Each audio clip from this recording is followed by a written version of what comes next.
औज़ु बिल्लाहि मिनश शैतानिर रजीम बिस्मिल्लाहिर रहमानिर रहीम. Dear students, this is Irshad Ahmed, teacher, Middle School Shundi, once again at your service. Today our topic is simple equations, class 7th. And before we proceed in this topic, we once again pray to Allah the Almighty. Please, Ya Allah, save us from this pandemic COVID-19. तो हमारा जो chapter है इसका मैंने आपको introduction दिया, simple equations होगा, class 7th. इस चैप्टर में हम कोशिश करेंगे कि कुछ कॉन्सेप्ट्स क्लियर हो जाएं. तो प्यारे बच्चों, सबसे पहले हम देखेंगे कि इक्वेशन क्या होता है. इक्वेशन, मैं यहां पर एक एग्जांपल लिख रहा हूं, जैसे x-7. ये जो मैंने लिखा x-7, प्यारे बच्चों, ये एक एक्सप्रेशन है. अब मैं आपको बताता हूं कि एक्सप्रेशन और इक्वेशन में फिर क्या फर्क है. ये आपको खुद ही समझ आएगा. जैसे मैं अगली एग्जांपल आपके सामने रख रहा हूं, x-7 इज इक्वल 4. दोनों को आप गौर से देखेंगे. पहले जब मैंने लिखा तो मैंने लिखा x-7 और दूसरे में हमने क्या देखा, x-7 इज इक्वल टू 4. तो क्लियरली यहां पे दोनों में जो फर्क है वो ये है कि पहले वाले में इक्वलिटी की जो साइन है वो है ही नहीं और दूसरे वाले में इक्वलिटी की साइन है. तो वो एक्सप्रेशन जिसमें इक्वलिटी की साइन भी हो और वेरिएबल भी हो, वेरिएबल में आपको आगे बताता जाऊंगा वेरिएबल किससे हम कहते हैं. जैसे फिलहाल मैं आपके गोशे गुजार करना चाहता हूं कि x जो है इस इक्वेशन में x ये एक वेरिएबल है और x जो है ये इसके बदले हम कोई भी अल्फाबेट ले सकते हैं, A, B, C, X, Y, Z etcetera.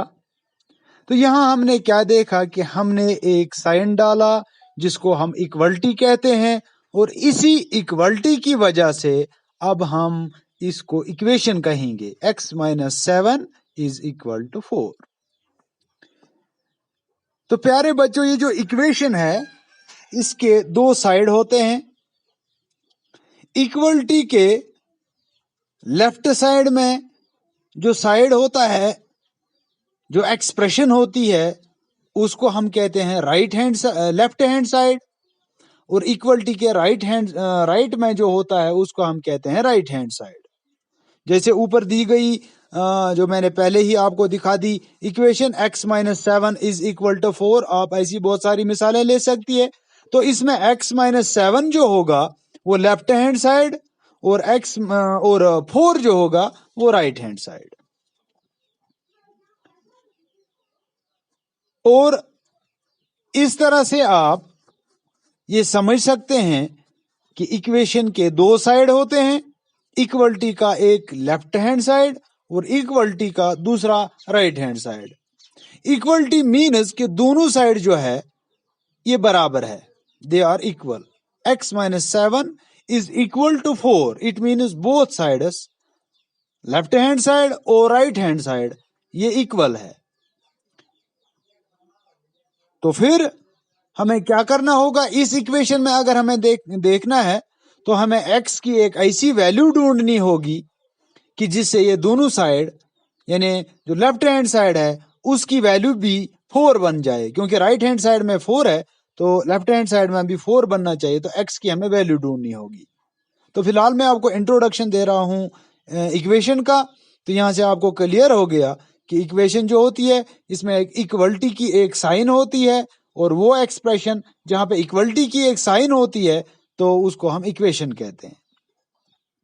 Equation की मैं एक और मिसाल आपके सामने रख रहा हूं, जैसे x + 4 is equal to 3y + 2। ऐसी बहुत सारी मिसालें आप खुद भी दे सकते हैं प्यारे बच्चों, तो जहां पे आपको क्लियर हो जाएगा कि इक्वेशन क्या होती है। तो यहां हमने क्या देखा, लेफ्ट हैंड साइड और राइट हैंड साइड के बीच में कोई और साइन नहीं हो सकती इक्वलिटी के बगैर।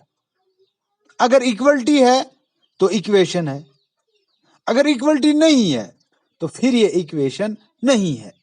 अगर इक्वेशन इक्वलिटी के बजाय यहाँ पे प्लस है या माइनस है तो इट मीन्स के दो साइड है ही नहीं, फिर एक ही साइड है, एक ही एक्सप्रेशन है, तो फिर वो इक्वलिटी नहीं है।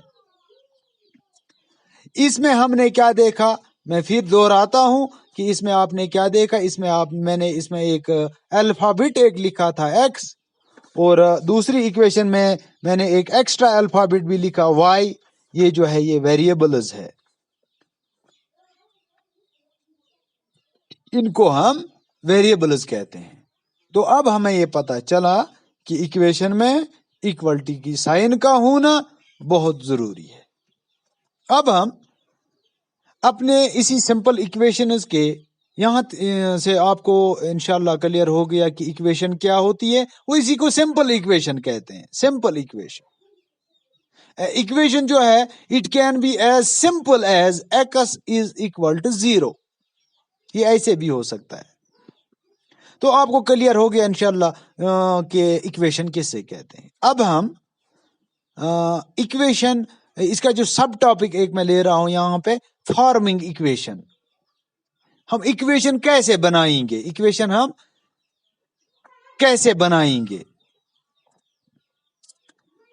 जैसे अगर मुझे कोई इक्वेशन बनानी है, मैं आपको कह रहा हूं आप अपने दिमाग में एक नंबर कंसीडर कीजिए, कोई भी नंबर जो आपके मन में आ रहा है, उसको आप फायो ऐड कीजिए, उसको आप फायो ऐड कीजिए और आपका आंसर आएगा 12।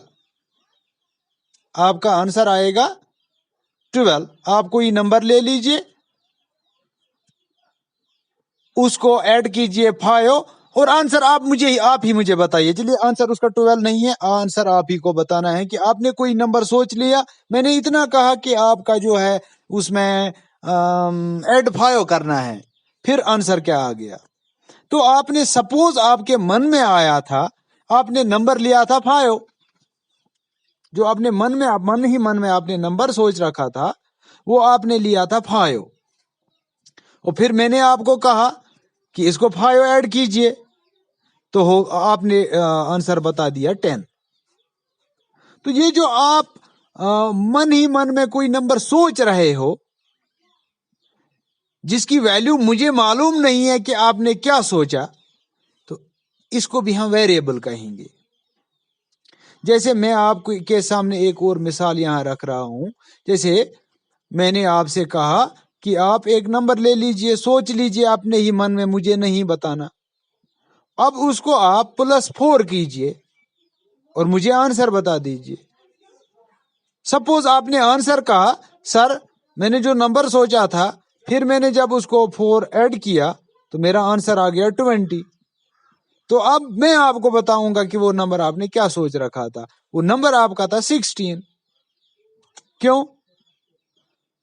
मैं ऐसे आपकी इस जो आपने सोचा था उसको मैं ऐसे लिखता हूं यहां पे। सपोज मुझे मालूम नहीं है कि आपने क्या सोचा था, तो जब मुझे मालूम नहीं है मैं उस आपके उस नंबर के बदले यहां पे लिख रहा हूं x।